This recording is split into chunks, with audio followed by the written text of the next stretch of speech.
하나님을 노래할 수 있는 새 노래를 하나님 앞에 부를 수 있는 하나님의 백성들, 하나님의 자녀들 이곳에 모였습니다. 14만 4천밖에는 이 노래를 배울 자가 없다라고 말씀하셔서 오늘 그 14만 4천 안에 우리를 두시고 하나님이 우리 그리스도 안에서 우리에게 주신 구원의 노래를 하나님 앞에 올려드릴 수 있게 하신 하나님 은혜 감사합니다. 그래서 오늘 우리가 이곳에 모여 하나님을 예배하고자 모였사온데 하나님께서 우리의 예배 가운데, 우리의 찬송 가운데, 우리의 진리의 말씀 안에 임자여 주셔서 오늘도 끊임없이 우리를 향하여 하나님의 사랑을 베푸시고 은혜를 베푸시고 그래서 하나님의 자녀로 오늘도 만들어 가시는 거룩하고 흠없는 하나님의 백성으로 창조해 가시는 하나님의 그 크신 은혜가 오늘 하나님 앞에 예배드리는 성도들 각 머리 위에 저들의 삶 속에 저들이 하는 모든 일에 충만하게 임하는 예배의 시간이 되게 하여 주옵소서. 예수님의 이름으로 기도드리옵나이다. 아멘. 찬양하겠습니다. 계속해서 다시 찬양드리겠습니다. 기절하신 주님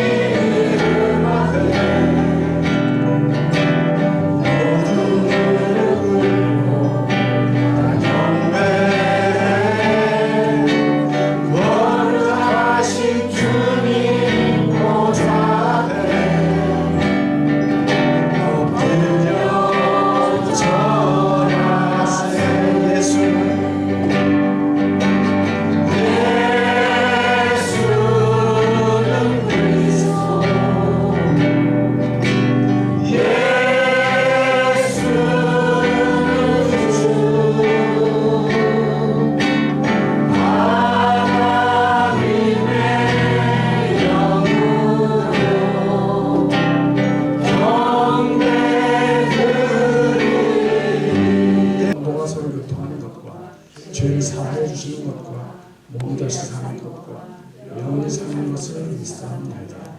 아멘. 여호와 우리 주여 우리 아버지시여 하나님의 놀라우신 능력이 어찌 그리 광대하신지요. 하나님의 그 지혜가 얼마나 경이로우신지 하나님의 그 사랑이 얼마나 무한하신지 하나님 감사합니다. 오늘 저희를 교회로 불러주셔서 저희가 한 마음으로 주 성령을 의지하여 하나님 앞에 예배할 수 있는 큰 은혜를 주심을 감사합니다. 하나님 교회를 통해서 목사님을 통해서 그 하나님의 놀라우신 그 창조의 사역들을 저희가 배워가고 있습니다. 아버지 그 배움의 한 장 한 장을 읽고 듣고 묵상하며 참으로 놀랍고 그 귀하신 아버지의 사랑에 아버지 어찌 이루 감사드리며 찬송해야 할지 잘 모르겠습니다. 너무나도 크시고 너무나도 우리의 생각과 다르신 그 하나님의 선하신 뜻과 그 사랑이 참으로 놀랍고 참으로 날마다 우리로 하여금 하나님의 자녀로 살기를 소망하는 그 자원함과 그 기쁨을 주심에 참으로 감사드립니다. 저희가 예수 그리스도로 인하여 하나님의 자녀로 새롭게 거듭난 하나님의 자녀입니다. 그렇지만 아직도 내 속에서 나의 능력과 나의 힘과 내 의지를 의지해서 하나님 앞에 나아가려는 우리의 모습들을 저의 모습들을 날마다 보게 하시고 아버지와 그 모습들을 주 예수 그리스도의 십자가 앞에 담대히 가지고 가서 예수 그리스도께서 십자가를 지시고 우리를 속량하신 것처럼 우리의 십자가를 지게 하여 주시는 그 놀라우신 그 하나님의 능력과 사랑에 다시 한번 감사드립니다. 아버지 저희가 참으로 하나님 앞에 부족하고 부족한 것이 아니라 하나님 앞에 나아가기에는 너무나도 아버지 참 어떻게 말할 수 없을 정도로 우리의 모습이 하나님의 모습 하나님 앞에 나아가기에 참으로 부족하지만 하나님이 귀하신 그 예수 그리스도를 통해서 그 예수 그리스도로 말미암아 아버지의 귀하신 독생자를 의지해서 나아갈 수 있도록 은혜를 베풀어 주시니 참으로 감사합니다. 아버지 세례 요한의 그 고백처럼 우리는 날마다 새하여지게 하시고 내 안에 이제 예수의 생명으로 거듭난 나의 속사람이 예수로 인하여 날마다 흥흥되어지는 그러한 역사가 있기를 간절히 기도합니다. 오늘 교회에 저희가 함께 모여서 아버지를 예배하고 찬송하고 주의 말씀을 듣는 우리 마음 가운데 아버지의 말씀을 들으며 저희의 마음에 청종함이 있게 하시고 아버지 우리의 겸손하게 우리의 무지함을 아버지 고백하며 아버지 말씀하시는 그 한 말씀 한 말씀 귀하게 듣게 하시고 순종하는 마음으로 듣게 하여 주시옵소서. 예수님께서 우리에게 본이 되셔서 보여주신 그 예수 그리스도의 길을 저희도 주님과 함께 성령을 의지하여 나아갈 수 있도록 하나님 각 사람 가운데 은혜를 내려주시기를 기도합니다. 감사드리며 우리 주 예수 그리스도 이름으로 기도합니다. 오늘 들을 말씀은 창세기 1장 창세기 1장 1절부터 마지막 절까지 다시 한번 같이 읽도록 하겠습니다. 창세기 오늘 들을 말씀은 창세기 1장 1절부터 31절까지 우리 같이 한번 다 읽도록 하겠습니다. 태초에 하나님이 천지를 창조하시니라.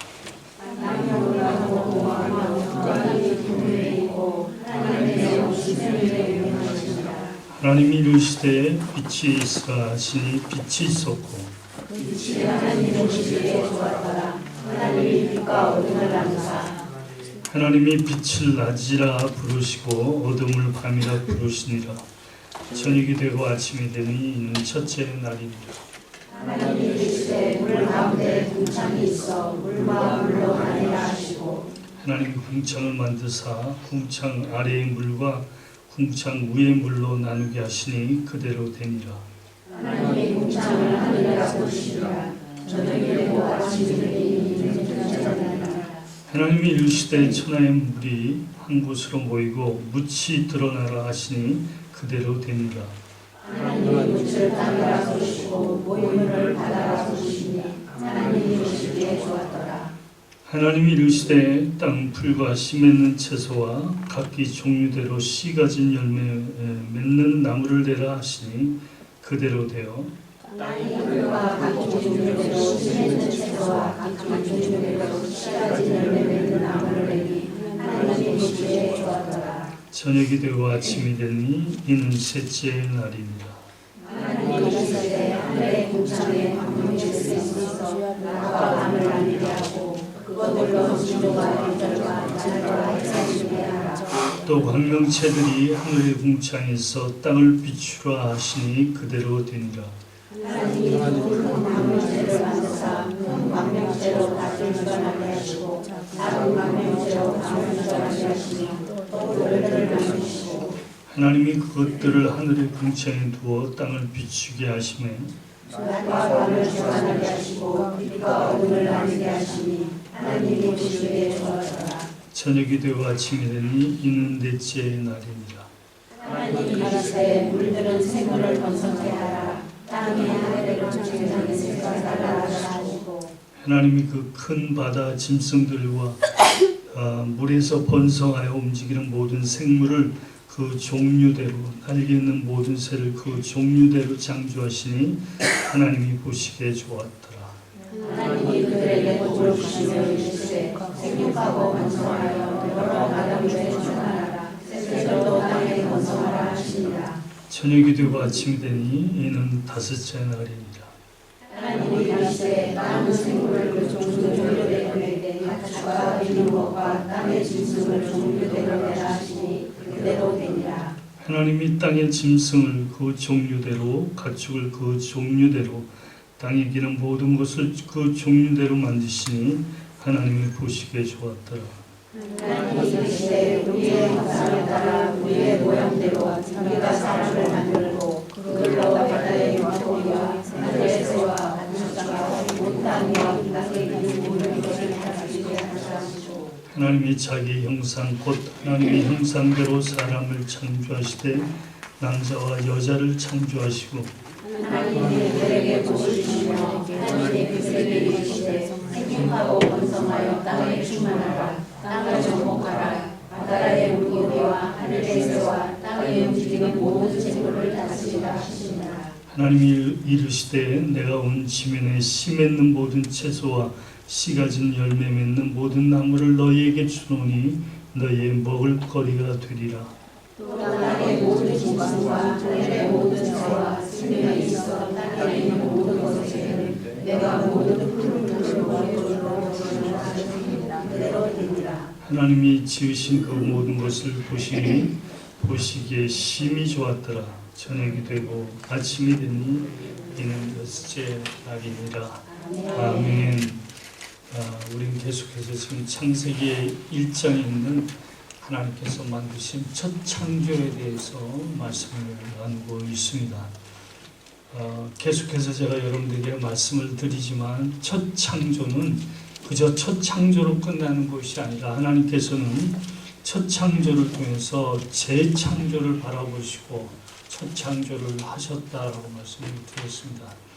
그러니까 첫 창조는 재창조를 이루기 위해서 창조하신 것이고 첫 창조 속에 그래서 하나님께서 재창조를 통해서 이루실 그 하나님의 백성들 하나님의 나라를 세우실 것을 이 예표적으로 보여주는 그래서 첫 창조가 재창조를 포인팅하고 있는 그 말씀을 우리는 계속해서 말씀을 듣고 있습니다. 오늘 제가 여러분들에게 26절부터 마지막 절까지 1장 말씀을 나누려고 하는데 26절부터 하는 이유는 그 전의 것은 26절의 말씀을 다루다가 그 전의 말씀을 여러분과 설명을 같이 하려고 합니다. 그래서 오늘 우리가 이 하나님의 말씀을 들을 때 또 깨달아질 때 이 말씀이 하나님이 나를 이 땅에 두신 이 첫 창조 속에 두신 하나님의 그 뜻이 그리스도 안에서 나를 재창조하시고 재창조된 내 삶이 이 땅에서 어떤 은혜를 누리며 어떤 복을 누리며 살아가야 할 것인가에 대한 이 말씀을 여러분들이 생각하시면서 오늘 말씀을 듣길 바랍니다. 26절을 보겠습니다. 하나님이 이르시되 우리의 형상을 따라 우리의 모양대로 우리가 사람을 만들고 그들로 바다의 물고기와 하늘의 새와 가축과 온 땅과 땅에 기는 모든 것을 다스리게 하자 하시고 라고 그랬습니다. 하나님이 첫 창조를 하실 때 특히 그 사람을 창조하실 때는 우리의 형상과 우리의 모양대로 사람을 만들자라고 말씀해 주고 있어요. 6일날 지금 하나님께서 짐승과 사람을 창조하세요. 육지에서 무태에서 살 수 있는 그 짐승과 사람을 창조하시는데 그 짐승의 창조와 사람의 창조가 다릅니다. 그렇죠? 똑같은 건 무엇이죠? 똑같은 것은 짐승의 창조와 사람의 창조가 똑같은 것은 뭐예요? 재료를 같은 걸 썼어요. 흙으로부터 나오잖아요. 짐승이 흙으로부터 나오죠. 사람이 하나님께서 사람을 흙으로 빚어서 생기를 불어넣어 사람을 되게 하시잖아요. 그러니까 지금 짐승과 사람과의 차이점이 있다면 무슨 차이점이냐면 사람을 창조할 때는 하나님의 형상대로 창조했다라는 것이죠. 짐승은 하나님의 형상이 그 짐승 안에 있지 않습니다. 사람에게 하나님께서는 하나님의 형상을 부어주셔서 이 사람을 창조했다라고 말씀을 하고 있습니다. 이 부분은 제가 좀 더 설명을 하면서 더 자세하게 여러분과 나눌 거라고 생각합니다. 먼저 형상이란 말을 좀 생각해 봅시다. 형상이란 말은 27절에도 자기의 형상대로라고 해서 자기 형상이란 말이 나옵니다. 형상이란 말을 성경에서 쓸 때는 그 그늘지다, 또는 그 색이다, 또는 우상을 얘기할 때 바로 이 형상이라는 단어를 써요. 예. 그래서 그 형상이란 말은 그 일종의 어떤 그 실체가 있다면 실체를 드러낼 수 있는 그런 그 그림자라고도 얘기할 수도 있겠고, 또는 실체가 새겨짐으로 인해서 그 새겨진 것을 통해서 그 실체를 알 수 있게 하셨다는 것을 말씀하실 때 이 형상이라는 이 말씀을 하시는 것이죠. 우리가 한국 사람들은 서류에 도장을 찍습니다. 그죠? 예, 도장을 찍어요. 그러면 그 도장을 찍은 서류는 도장이 아니잖아요. 실질적인 도장이 아니죠. 찍혀 있는 거잖아요. 바로 그건 뭐예요? 도장을 형상한 것이죠. 예, 도장을 형상한 것이에요. 그래서 그 종이에 찍혀져 있는 그 도장을 가지고 있어도 그것이 꼭 형상, 그러니까 원 것에 대한 것을 증명하는 것이죠. 보여주는 것이잖아요. 여러분 엄마하고 자녀가 똑 닮았다 할 때 무슨 말을 하죠? 얘네들 똑같이 닮았어. 붕어빵. 예? 예, 판박이라고 하고, 예, 붕어빵. 얘네들 두 사람 진짜 붕어빵이네. 그런 말 하잖아요. 지금 붕어빵의 틀에 찍혀서 나오잖아요. 새겨 나오잖아요. 그래서 우리가 그 붕어빵을 보면 이거는 형상이라고 얘기할 수가 있다는 것이죠. 그러니까 형상이란 말은 본체가 아니에요. 그러니까 본체를 설명하고 있다는 것이죠. 근데 안 보이는 것을 보이게 해 주셨다라는 것이죠. 그래서 하나님은 안 보이시잖아요. 그런데 하나님을 볼 수 있도록 하신 것이 뭐냐면 아담을 볼 때 아담을 통해서 하나님을 보게 만들어 주셨다는 거예요. 그래서 아담 안에는 하나님의 형상이 있는 거예요.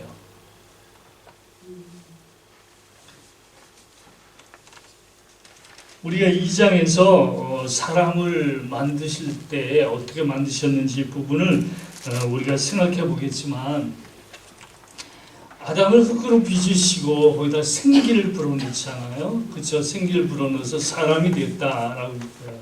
그러니까 그 사람이 되었다라는 것은 하나님의 형상을 가졌다라는 것이잖아요. 그런데 그 사람이 하나님의 형상이 빠져나갔어요. 그러면 그 사람은 뭐예요? 짐승이나 흙이죠. 네, 짐승이나 흙이란 말이에요. 그래서 하나님께서는 하나님의 형상을 그 첫 창조된 아담을 창조할 때, 하와를 창조할 때 하나님의 형상을 부어 주신 이유가 하나님을 설명하는 거예요. 그런데 창세기 3장 19절에 보면 아담이 범죄함으로 인해서 하나님께서 아담 보고 뭐라고 하냐면 너는 흙이니 흙으로 돌아가라 라고 얘기해요. 흙이니까 흙으로 돌아가라. 그 얘기는 뭐냐면 하나님의 형상이 빠졌다라는 거잖아요. 하나님의 형상이 빠졌어요. 그러면 하나님의 형상이 없다면 그는 죽을 수밖에 없는 거예요. 죽을 수밖에 없는 거예요. 지금 제가 첫 창조된 것은 첫 창조로 끝나는 것이 아니라 이것은 분명히 재창조를 설명하고 있다라는 것이죠. 아담이 죽는 것으로 끝난다면, 우리 창세기 3장에서도 얘기하겠지만 아담이 하나님의 형상을 잃고 죽는 것으로 끝난다면은 하나님의 그 첫 창조의 사역이 완전히 무너지고 마는 거예요. 그렇죠? 그건 하나님에게 있을 수 없는 얘기예요. 그러니까 하나님께서는 첫 창조 속에 아담 속에 하나님의 형상을 불어넣어 주신 것은 성경이 무엇을 예표하고 하려고 하느냐라는 것을 봐야 된다는 말이죠. 자, 로마서 8장을 보겠습니다. 8장 29절 읽어주세요.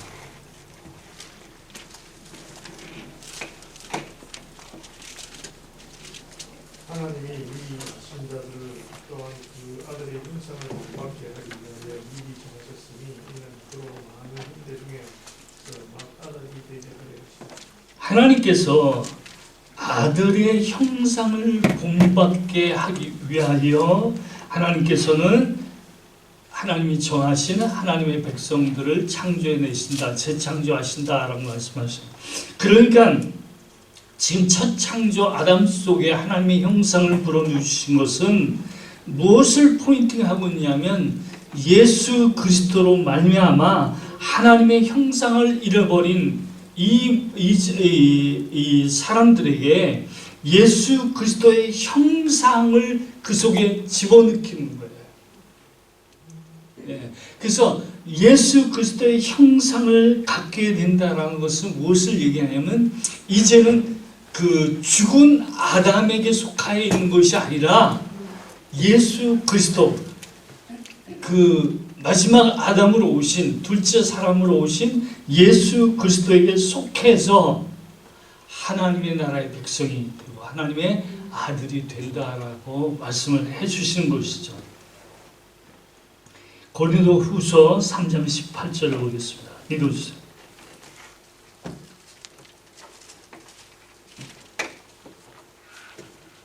우리가 다 수건을 벗은 얼굴로 거울을 보는 것 같이 주의 영광을 보매 그와 같은 형상으로 변화하여 영광에서 영광에 이르니 곧 주의 영으로 말미암습니다.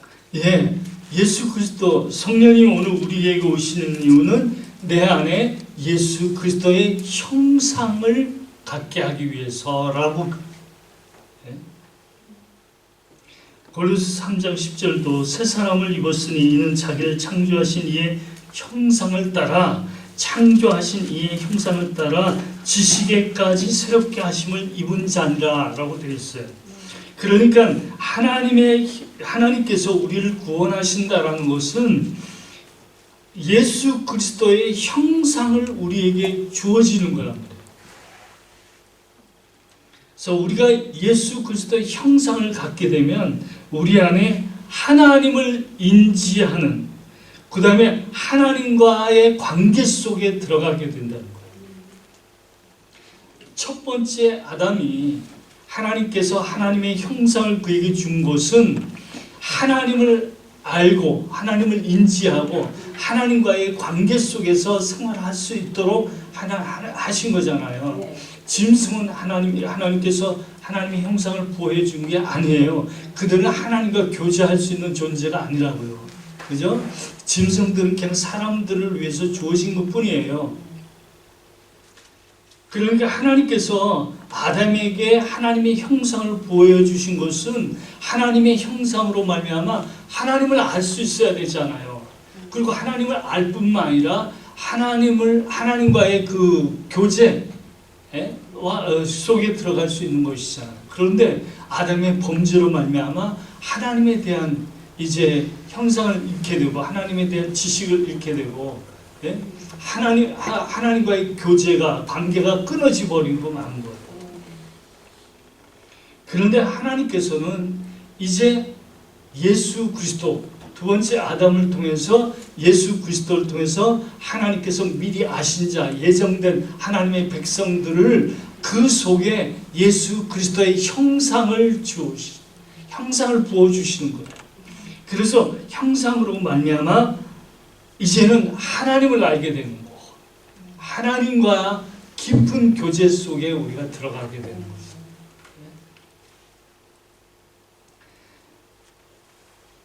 좀 전에 읽은 그 로마서 8장 29절을 보면 예수 그리스도를 맏아들 되게 하신다라고 얘기했어요. 맏아들. 그거는 지금 맏아들이 있어요. 그럼 두 번째, 세 번째도 나올 거 아니에요. 그러니까 맏아들이라는 표현을 했잖아요.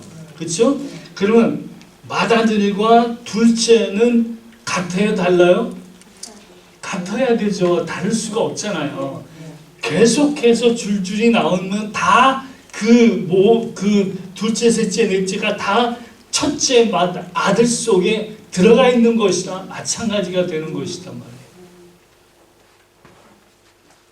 이해하시겠어요? 그죠? 예, 그러니까 자식 제일 많은 사람 누구야? 전 2사람밖에 없어갖고. 예. 만약 몇 명이죠? 3이에요. 제일 많네. 예, 3명이에요. 그러면 첫째가 있어요? 지금 첫째 왔어요? 첫째가 빠지고 둘째, 셋째가 온 거죠? 와요? 첫째가 있어요. 그리고 둘째 낳고 셋째 낳았어요. 그렇게 하면은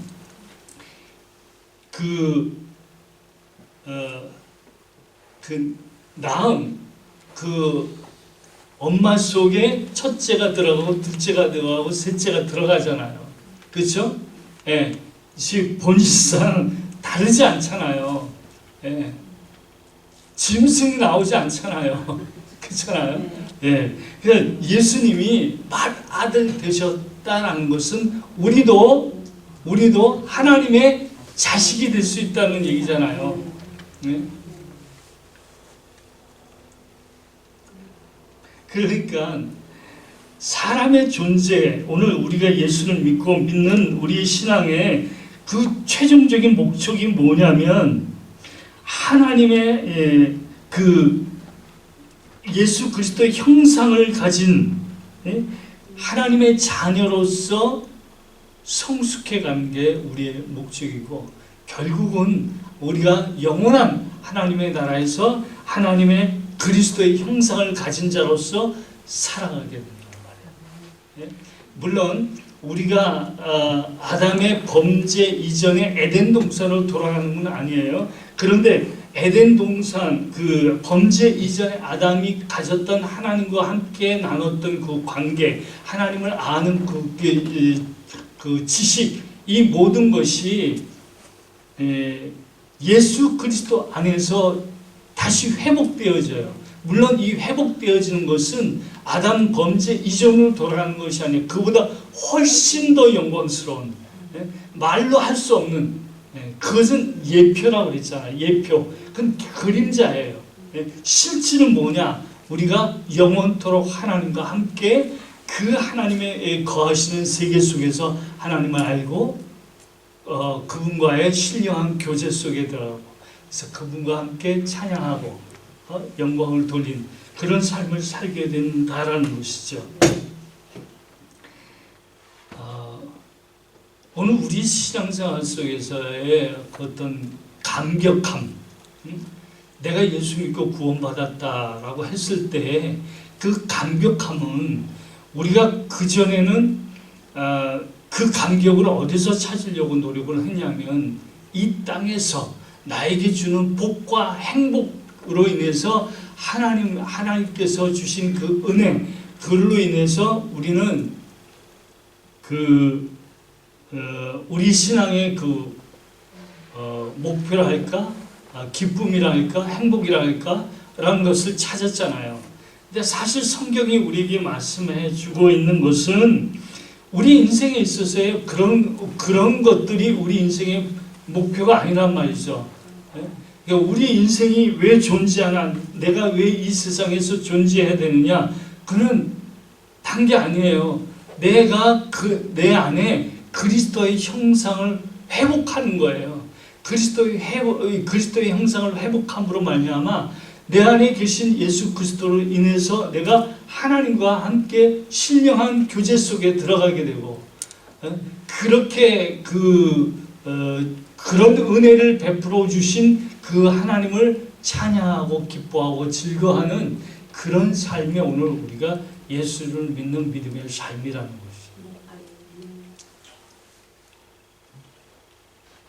그러니까 우리의 그 영적인 감격, 우리가 살아가는 동안 진정한 감격이, 하나님은 내 문제를 해결해 주셨어.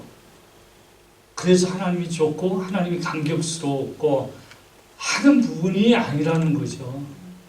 우리가 하나님에 대한 은혜에 대한 감격, 예? 이것은 뭐냐면 내 안에 그리스도의 형상을 회복해 주신 것이 우리의 진정한 기쁨이요, 즐거움이요, 복이요, 만족이요. 그 생각만 해도 정말 감격해 눈물을 흘리지 않을 수가 없는 그런 하나님의 자녀로 우리는 성숙해 가요.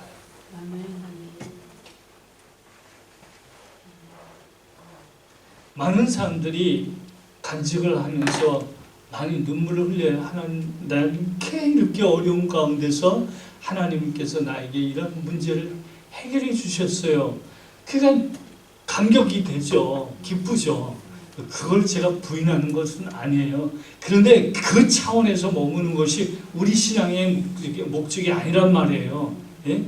그러면 그 문제를 그렇게 해결해 주신 그 하나님의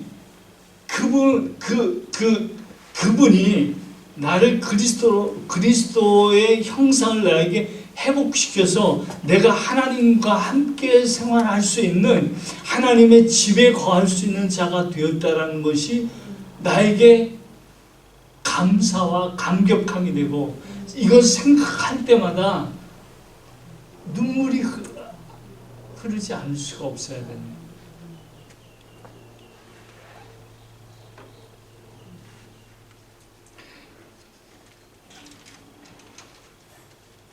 네. 두 번째로 우리가 보면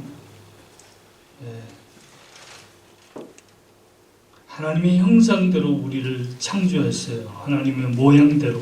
모양대로란 말은 형상이란 말과 거의 비슷한 의미를 가지고 있어요. 모양이란 말은 닮았다라는 의미예요. 닮았다. 우리가 신앙생활 속에서요, 그 하나님의 형상을 빼버리면 그게 뭐가 되냐면 우상이 되어버려요. 우상.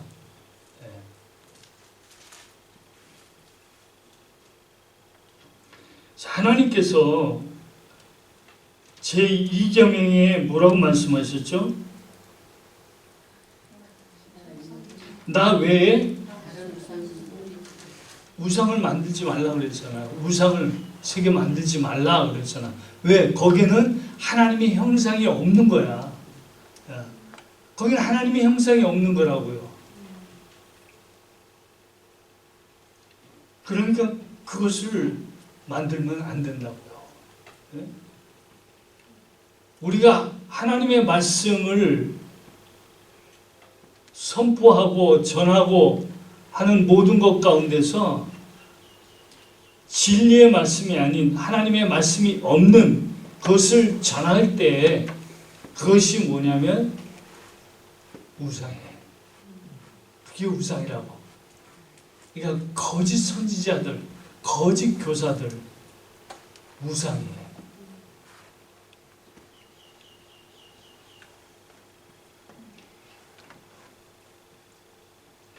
그래서 다스리라고 하나님 말씀하시죠.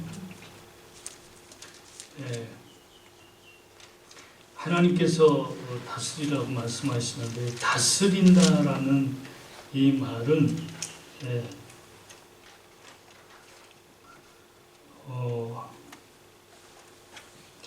먼저 28절의 말씀을 보겠습니다.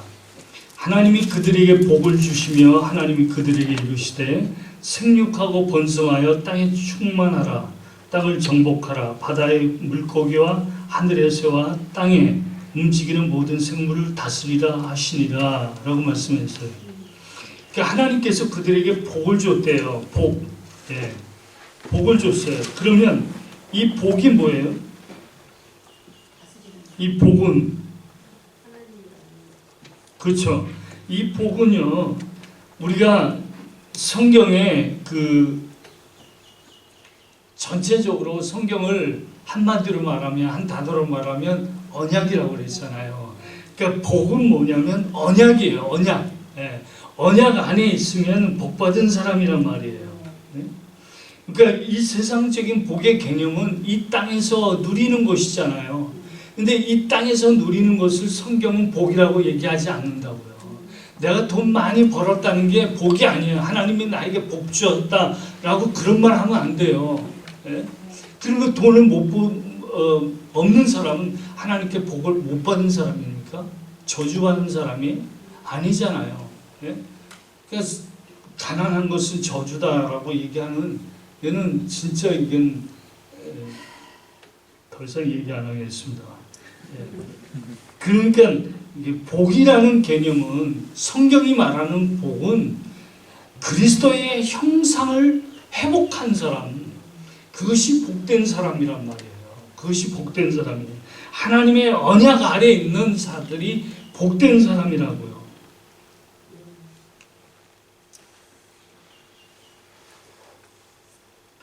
그러면 그 복을 오늘 뭐라고 세 가지로 얘기해요. 생육하고 번성하고 충만하라 라고 얘기하고 있잖아요. 생육하고 번성하고 충만하라. 이거 복인데 이게 언약이잖아요. 그러면 생육과 번성과 충만은 이 땅의 것을 얘기하는 것이 아니죠. 이것은 분명히 하나님의 언약을 얘기해 주고 있단 말이에요. 생육이라는 것은 뭐냐면 열매를 맺는다라는 것이에요. 생육하다라는 말은.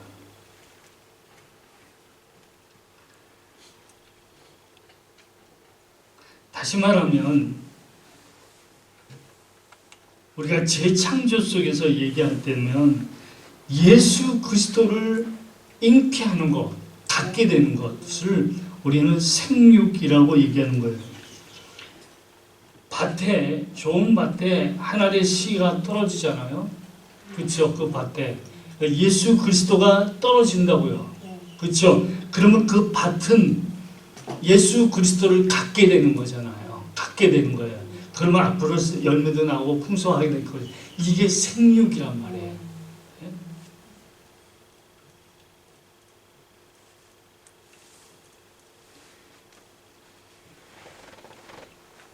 번성이란 말은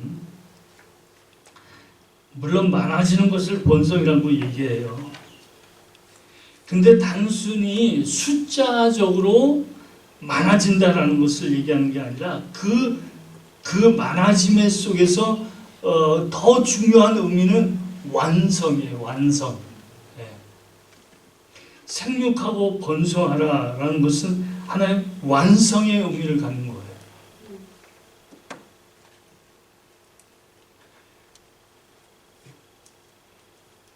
우리가 마태복음 13장에 씨 뿌리는 비유가 있잖아요. 그래서 거기에 보면 30배, 60배, 100배라고 그랬어요. 또 다른 복음에는 거꾸로 100배, 60배, 30배 이렇게 얘기하고 있잖아요. 그렇죠? 이 숫자가 그 배수가 아니라고 제가 목요일날 얘기했죠. 이건 기수다라고 얘기했어요. 그냥 100이 된다라는 것이 중요한 거예요.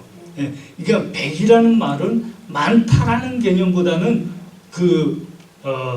완성의 개념이 더 훨씬 크다라는 거예요. 예, 요한계시록 그 7장에 보면 구원받은 하나님의 백성들의 숫자를 몇 명이라고 그러죠? 14만 4천이에요. 그 14만 4천이라는 숫자 속에는 많다라는 개념보다 제가 요한계시록에 분명히 그 설명을 해드렸어요. 완성의 개념이 담겨져 있는 숫자다라고 얘기했잖아요. 그러면서 14만 4천 얘기가 나오고 그 뒤에 무슨 말씀이 나오냐면 셀 수 없는 허다한 물이라고 얘기해주고 있잖아요. 그렇죠? 그때 14만 4천이란 말과 허다한 물이와의 차이점이 바로 그런 부분이란 말이에요. 14만 4천이라는 것은 기수예요. 기수. 네. 예수님이 비유를 들었어요. 양 99마리가 있어요. 근데 얘네들을 놔두고 한 마리 잃어버린 양을 찾으러 가시잖아요. 한 마리 잃어버린 양을 찾으러 갔어요. 그러면 이 비유의 의미가 뭐냐면 한 마리를 더 찾으면 뭐가 돼요? 백이 되잖아요. 백. 그러니까 예수 그리스도께서 이 땅에 오셔서 백을 만들어 내시겠다는 거예요. 하나님께서 예정하시고 구원하시기로 계획하신 그 모든 하나님의 백성들을 다 찾으신다라는 얘기가 번성의 의미가 강하다는 거예요. 이해가 되시는지 아멘. 예.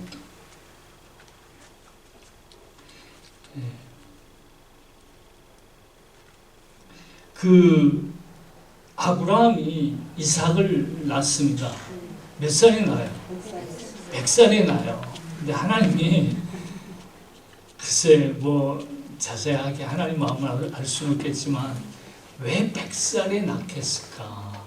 75세 불렀는데 25년이 지나고 너무 기니까 아브라함이 하갈을 통해서 이스마엘을 낳는 죄까지 범하는 그런 한 1년 지나서 75세 불렀다면 하란에 거쳐서 가나안 땅에 들어와서 내가 한 80살 정도 낳게 하면 되잖아요. 그럼 뭔가 큰일 납니까? 80에 낳게 하면? 약속의 자녀 이삭이 낳기만 하면 되는 건데 근데 100살에 낳게 해요. 100살에. 그 100이라는 의미가 있는 거란 말이에요. 100.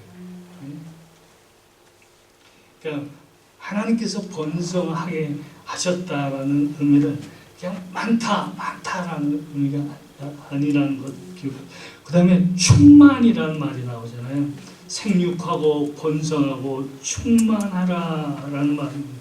이 충만이라는 말은 가득 채우다라는 말이에요. 가득 채우다.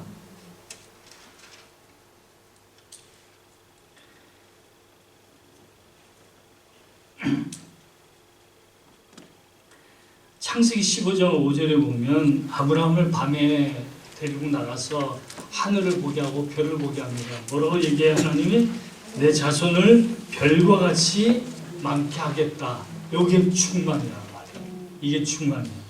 아까 계시록에서 얘기했죠. 허다한 무리가 있더라. 허다한 무리. 그것이 충만이라는 것이죠.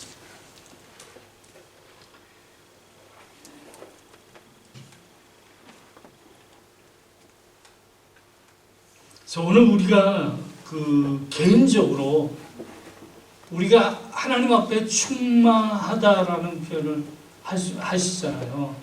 하나님 우리가 충만하게 해달라고, 성령으로 충만하게 해달라고. 근데 그 표현을 우리가 알고 잘 써야 돼요. 무조건 잘못 쓰면 안 됩니다.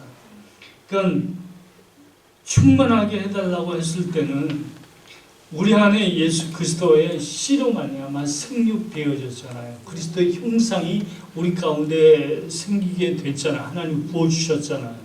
그렇죠? 이것이 나를 그리스도 안에서 하나님의 완전한 하나님의 백성으로 만들어 내셨잖아요. 그렇죠? 그러면 내 자신이 하나님 앞에 그런 서로서 충만한 삶을 살려면 어떻게 해야 되느냐? 바로 그것이 바로 내가 여호와를 아는 지식으로 충만케 된다는 거예요.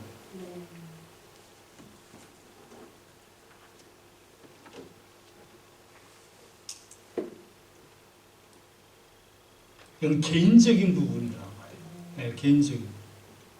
그러니까 여러분들이 충만한 삶을 산다면 하나님은 성령을 부어주셔서 성령으로 충만케 해주십시오 라고 했을 때는 성령이 오셔서 우리에게 무슨 일을 하신다고 했어요? 요한복음 14장에서 무슨 일을 하신다고요?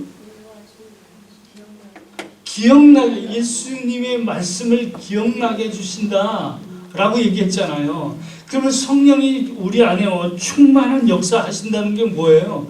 기억이 나야 되잖아요. 이 얘기는 다시 말하면 하나님의 말씀을 통해서 하나님을 알아가는 것이잖아요. 네?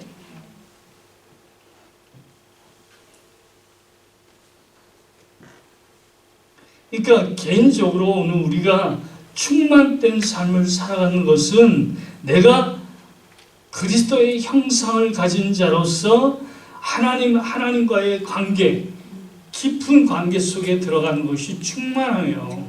그런 깊은 관계 속에 들어가려면 하나님을 알아가야 되잖아요. 알아가야죠.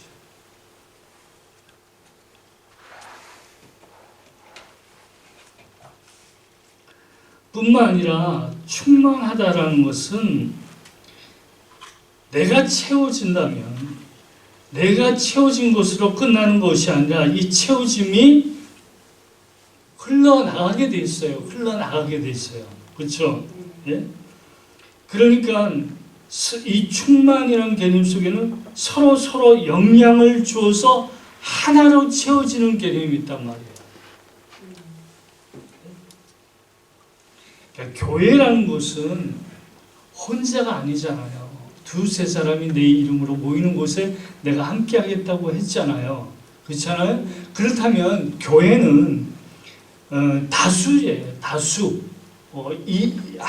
물론 한 사람을 따져도 교회는 될 수 있지만 하나님께서 이 공동체 속에 하나님의 공동체, 신앙의 고백을 하는 공동체의 사람을 만드셨다면 거기는 뭐가 있어야 되냐면 그 서로 영향을 주고 하나로 채워져야 되잖아요. 예. 그러니까 여러분들이 한 개체로 존재하는 게 아니란 말이에요. 예?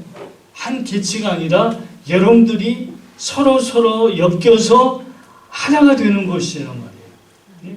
이것이 여러분들이 가지고 있는 그리스도의 그 충만함이 서로 해서 넘쳐나야 된단 말이죠. 이게 충만이라는 거예요.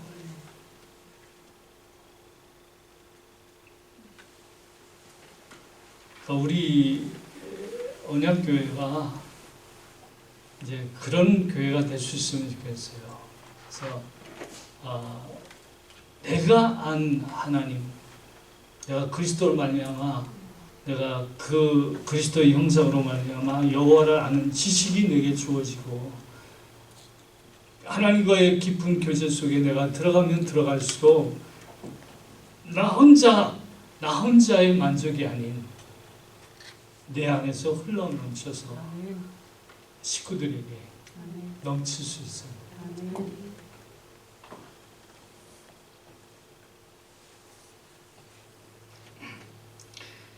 우리가 컵에다 물을 떠나요.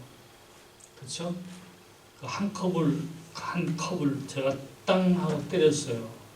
그럼 옆에 있는 컵의 물들이 어떨까요? 네? 같이 있죠. 이 파동이 일어나잖아요.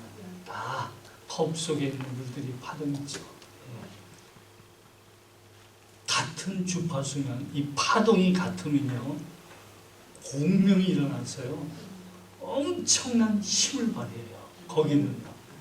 그 힘은요 엄청난 힘이에요. 그러니까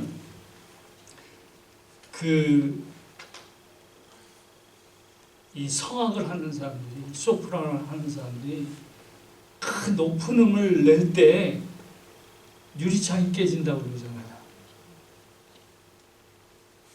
그건 뭐냐면 그 목소리의 파동과 그 유리가 가지고 있는 이것이 공명이 일어나는 거예요. 그럼 깨져요. 깨진다고.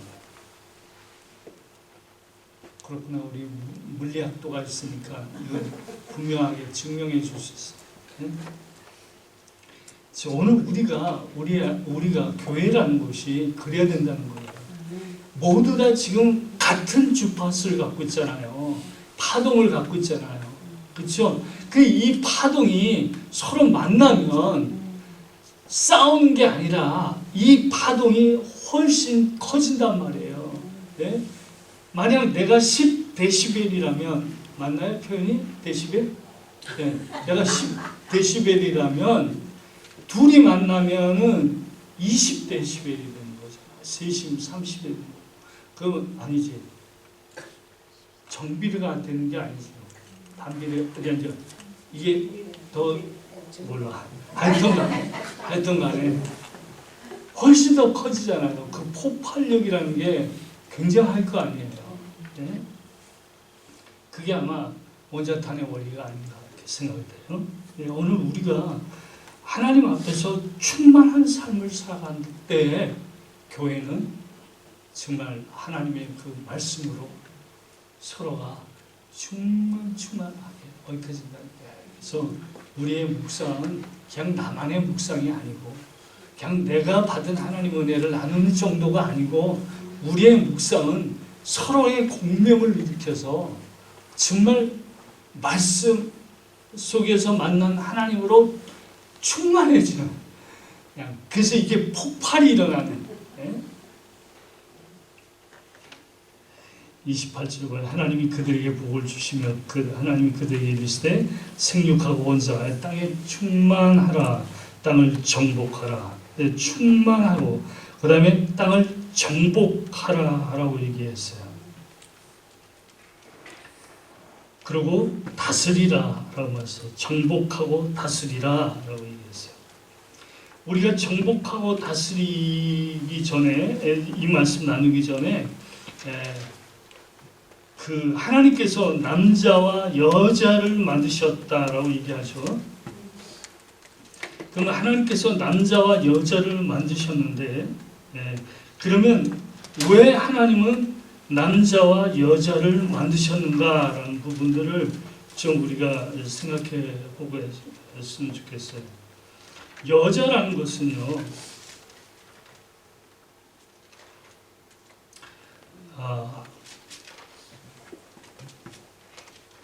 제가 설교를 준비하면서 입도 왔다 갔다 해가지고 지금 그 부분이 어디에서, 여자라는 것은요, 그 지명하다라는 뜻을 갖고 있어요. 지명하다.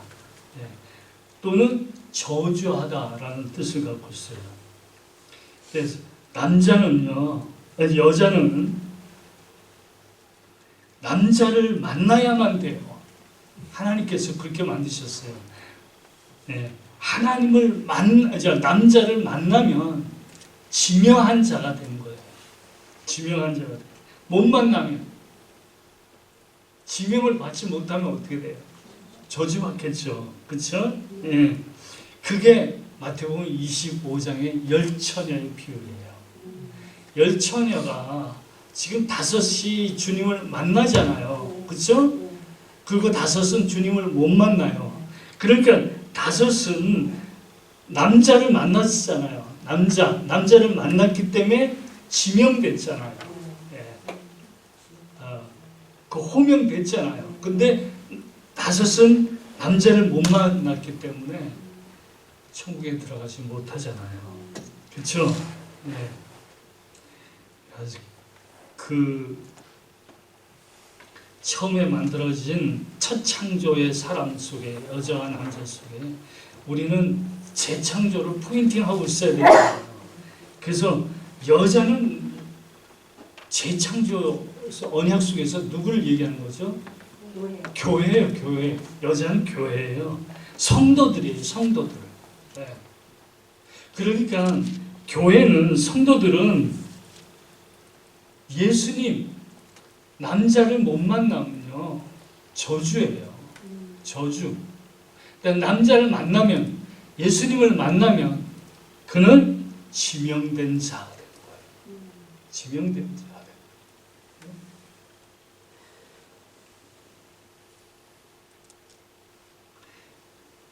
거예요. 그러니까 성경은 하나님과 우리와의 관계를 신랑과 신부의 관계로 또는 부부의 관계로 많이 얘기하지 않습니까? 그렇죠? 바로 이 얘기가 뭐냐면, 여하튼 여자는 남자를 만나게 돼 있다는 거예요. 여기서 뭐 독신이 아니냐 그 얘기하는 거 아닙니다. 오해하지 마세요. 하나님의 그 언약 속에 예표된 그 뜻을 찾는 거예요. 남자라는 말은요, 기억하다라는 말이에요. 기억하다 또는 전하다라는 말이에요.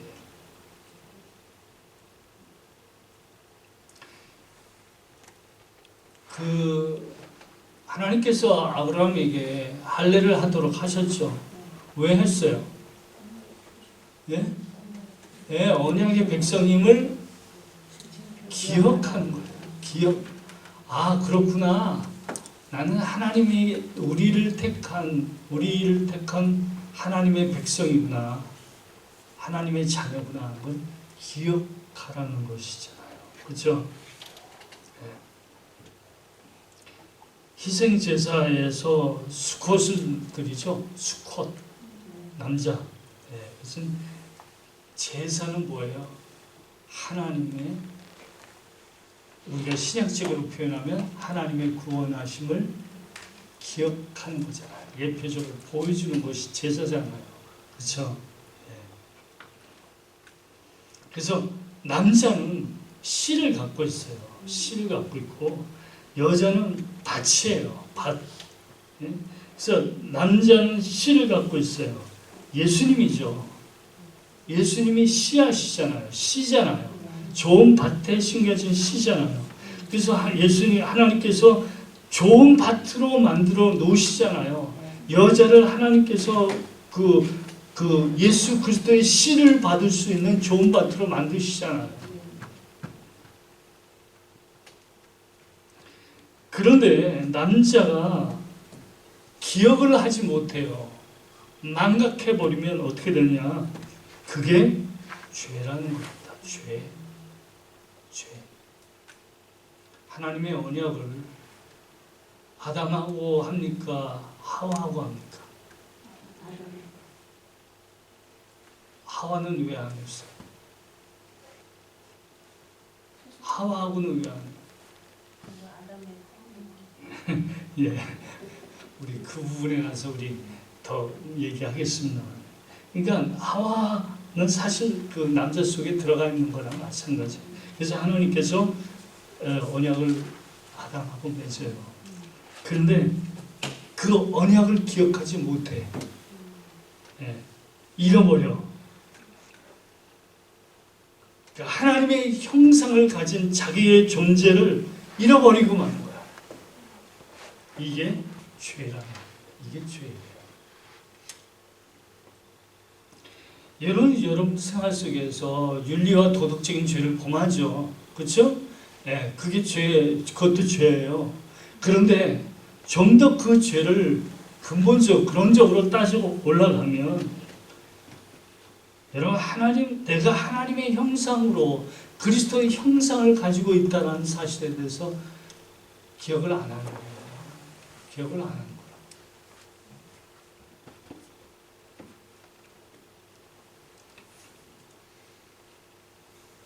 그래서 구원이라는 것은 뭐냐면,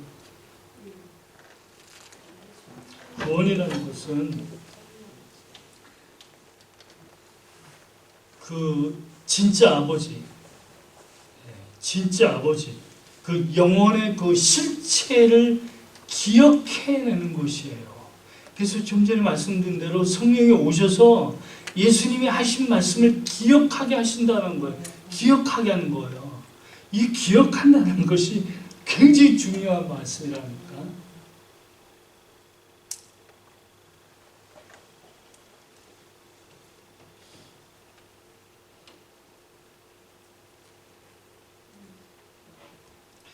그러니까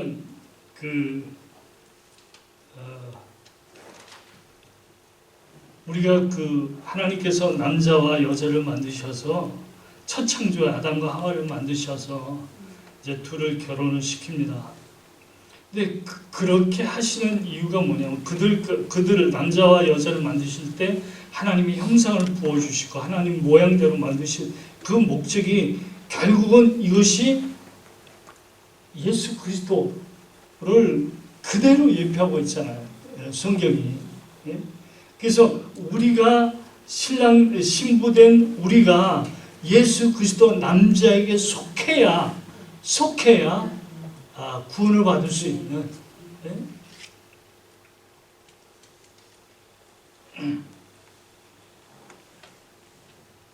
결혼에 대한 얘기는 제가 2장 가서 더 하도록 하겠습니다. 그래서 우리가 우리의 생활 속에서 우리는 하나님 앞에서 우리가 중요한 게 뭐냐면, 제가 안경을 안 벗어야 돼요. 눈이 이상해요. 하나님 앞에서 기억해야 할 것이 뭐냐면 날마다 우리가 하나님의 그 하나님을 기억하는 삶. 그 기억하려면 어떻게 해야 돼요? 말씀으로 가야죠. 말씀으로 가야죠. 하나님의 말씀으로 가야죠. 네? 그럼 하나님 말씀을 읽고 공부하면 내가 기억이 되잖아요. 기억이 되죠. 단순하게 이거는 암기한다는 정도의 기억이 아니에요. 네? 그 속에 들어가는 거란 말이에요. 그 속에 들어가는 거.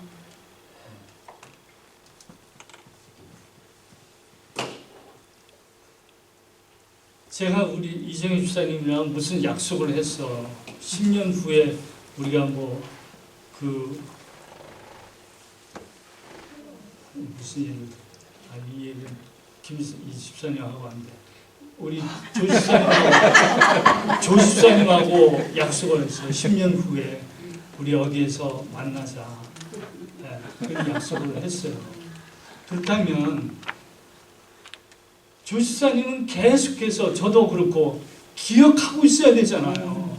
그렇잖아요. 기억하고 있어야 돼요. 그러면 약속한 것은 만나서 뭔가 우리의 할 것을 약속한 거 아니에요. 그냥 얼굴만 보자는 게 아니고 만나서 우리가 뭘 하자고 했을 거 아니에요. 그렇다면 그것이 계속해서 우리 기억 속에 있어야 될 거 아니에요. 네? 그리고 그것을 위해서 우리 내 삶 속에서 노력해야 될 것이고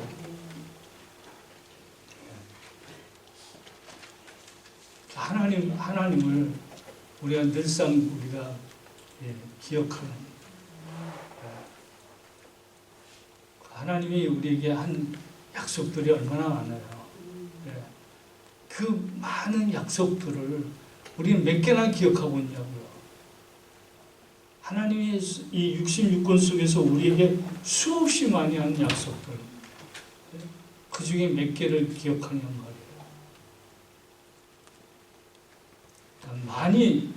많이 기억해내면 될수록 우리는 그만큼 하나님과 더 깊은 관계 속에 들어갈 수 있는 것이죠. 그렇죠? 그래서 하나님을 알아가는 거죠. 성경이 말하는 안다라는 단어의 개념은 부부의 관계예요. 부부의 관계. 그러니까 부부가 서로를 아는 것 같이 우리가 하나님을 알아가는 삶을 사는 거예요.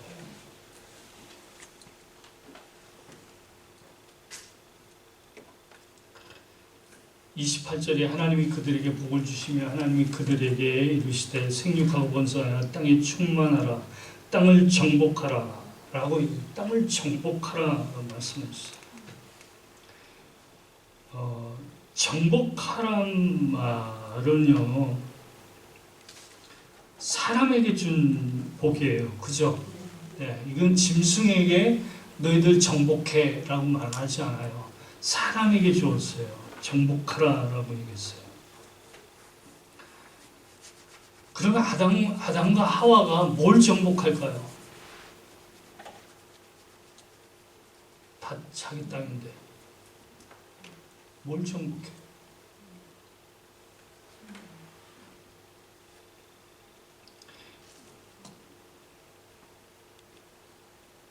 정복해 나갈 땅이 있어야 될 거 아니에요. 근데 하나님 다 주셨잖아. 근데 하나님께서 정복하라고 했어요. 정복하라.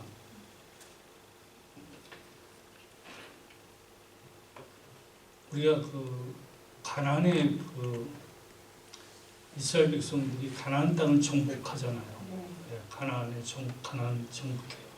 그 안에 그 족속이 몇 족속이 들어있어요? 7족속이 들어있어요. 7족속. 네.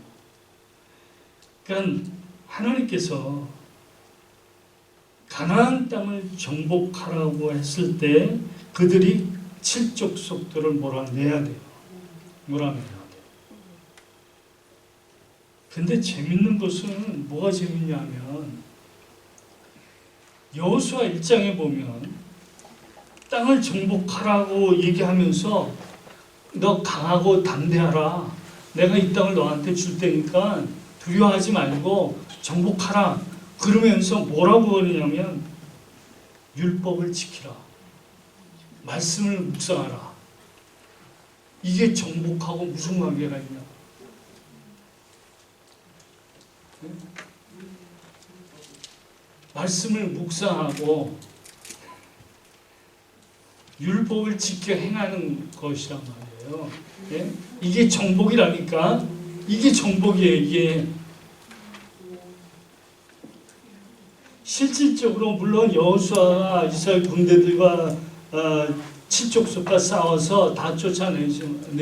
뭐 물론 좀 나왔지만 하나님께서 약속한 가나안 땅을 차지하게 되잖아요. 예? 근데 그 가나안을 차지하게 되는 그 가나안의 전쟁이 어떤 의미를 우리에게 보여주냐면 우리가 정복해 나가야 되잖아. 뭘 정복할 거냐는 거예요. 우리 누구 땅을 뺏을 거예요?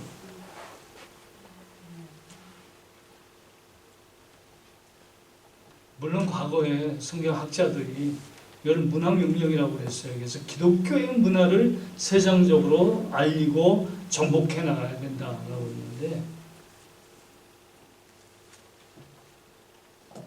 예수 복음 전해서 예수 믿게 하면 그건 기독교 문화를 전하는 거죠. 근데 정복하라. 이거는 뭐냐면 마태복음 11장 12절에는 천국이 침노를 당한다 했잖아요. 천국이 침노를 당한다. 그럼 천국이란 나라가 누가 쳐들어와요? 거기에 누가 쳐들어옵니까?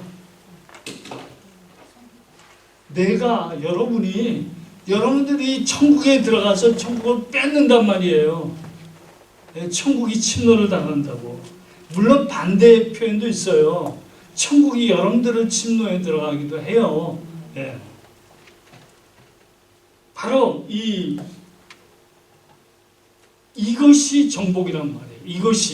이것이 정복이란 말이에요. 예? 그렇다면 내가 천국을 침노에 들어가는 것이 무엇을 얘기하려느냐?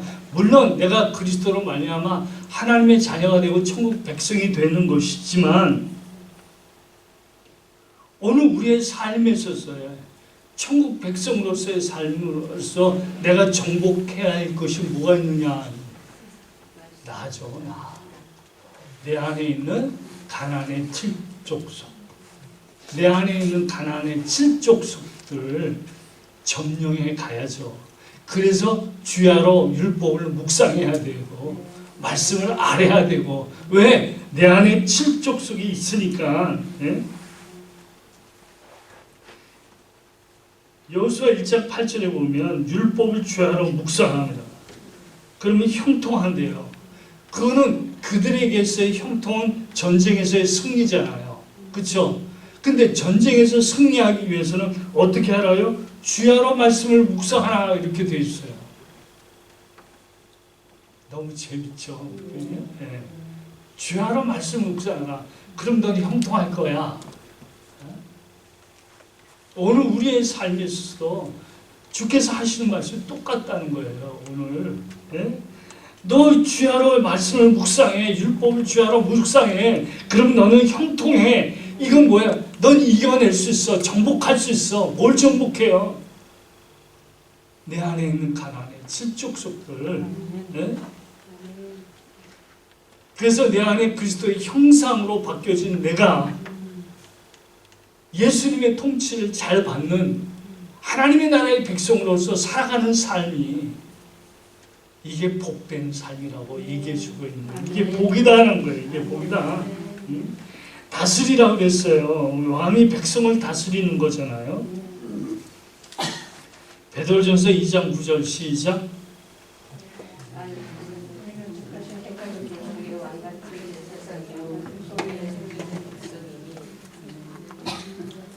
자, 왕같은 세상에 우리가 왕노릇 한다고 그랬어요. 예? 1000년 동안 우리가 왕노릇 할 것이다. 그리스도와 함께. 그러면 백성이 있어야지 왕이 되죠.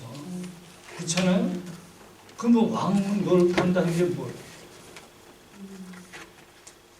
뭘 왕노릇 하겠어요? 우리의 백성이 누구냐 말이에요. 우리가 지배하고 통치해야 될, 우리가 정복해야 될 백성이 누구냐고요.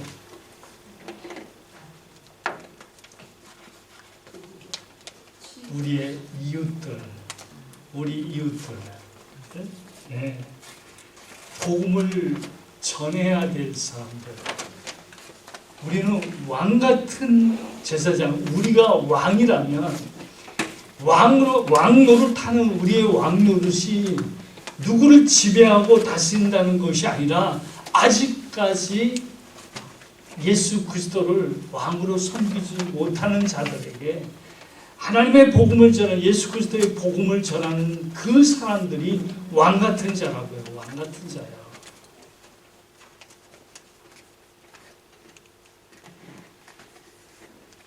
그래서 이 시대에 살고 있는 오늘은 우리들은 이 신의 성품을 가지고 예수 그리스도의 형상을 가진 자로서 왕으로서 아직까지 복음을 알지 못하는 자들에게 선포하는, 어두운 데서 그의 기이한 빛으로 들어가게 하신 이의 아름다운 덕을 선포하라 하심이라. 이게 왕의 자격이란 말이에요. 왕 같은 제사장, 택하신 족속의 왕 같은 제사장, 거룩한 나라, 하나 소유된 백성이 된 이유가 뭐냐? 우리는 그들에게 왕같이 복음을 가진 자로서 그들에게 복음을 선포하고 그들을 점령해 나가는 삶을 살도록 하나님 우리에게 말씀하시는 것이죠. 이게 창세기 1장 첫 창조에 우리에게 하시는 말씀입니다. 예?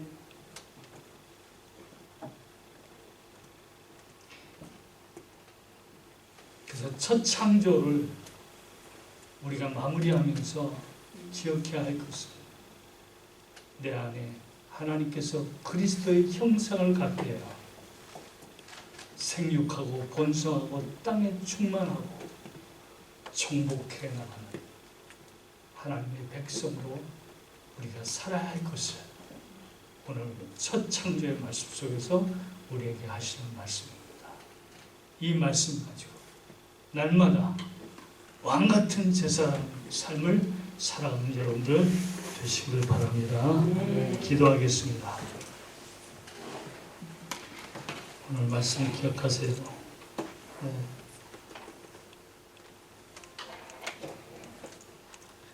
물론 그렇게 쉬운 말씀은 아닐 거라고 생각됩니다. 많이 생각해 봐야 돼요. 많이 성경을 묵상해야 될 부분이고, 또 들은 말씀을 계속해서 여러분들이 묵상해야 될 말씀입니다. 그러나 분명하게 이 시간 기억해야 할 것은, 잃어버린 그리스도의 형상이 하나님께서 나에게 이 형상을 회복시켜 주셔서 주님이 통치하시는 하나님의 나라에 들어가게 하시고, 하나님의 백성으로서 생육하고 번성하고 땅에 충만한 이 복된 삶을, 언약 백성으로서의 삶을 살게 하시는 이 삶이 나뿐만 아니라, 나를 정복할 뿐만 아니라 내 이웃을 향해서 예수 그리스도께서 복음으로 그들을 구원하실 것에 대한 선포하는 왕 같은 제사장으로서의 삶을 살아가야 되겠다라고 하나님 앞에 기도하는 시간을 갖길 바랍니다. 같이 기도하겠습니다.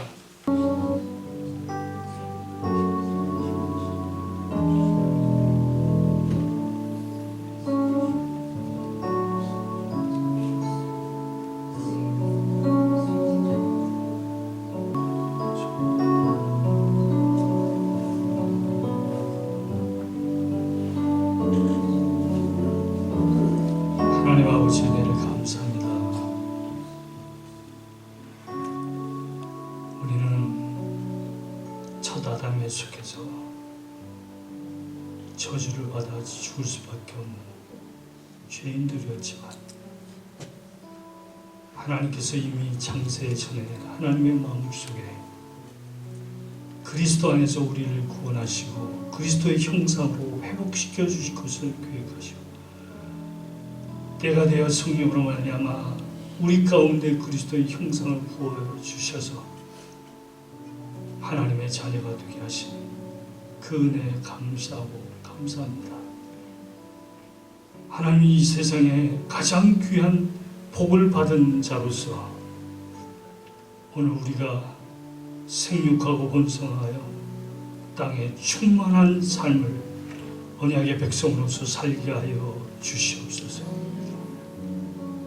내 안에 있는 모든 죄악을 정복해 나갈 뿐만 아니라 내 이웃에게 하나님의 복음을 전하는 왕같은 제사장으로서의 삶을 오늘과 우리가 살아감으로 하나님께서 이곳에 세우신 새 언약교회 속에 성령의 그 은혜들이 말씀을 기억하는 하나님의 은혜 역사하심이 서로에게 전달되어 정말 충만하게 되어지는 그러한 은혜의 역사가 있게 하여 주옵시고 이 은혜 때문에 이 땅의 모든 어려움과 아픔과 슬픔과 고난과 낙심을 이겨낼 수 있는, 승리할 수 있는 믿음의 용사들 되게 하여 주시옵소서.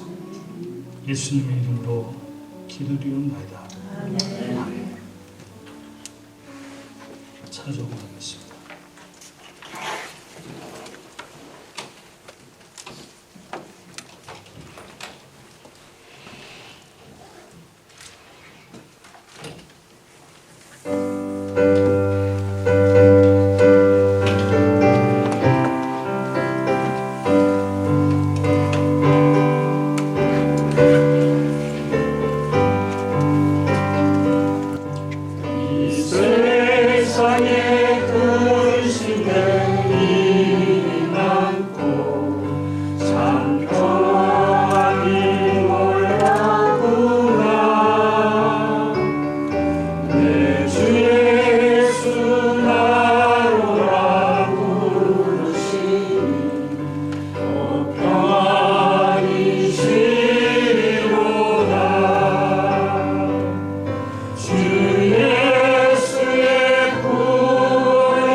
지금은 우리 주 예수 그리스도의 은혜와 하나님의 크신 사랑과 성령님의 역사하심이 왕으로서 제사장으로서 정말 하나님이 주시는 그런 말씀으로 말미암아 살아가기를 원하는 사랑하는 성도님들의 머리 위에 이제로부터 영원토록 함께 있을지어다.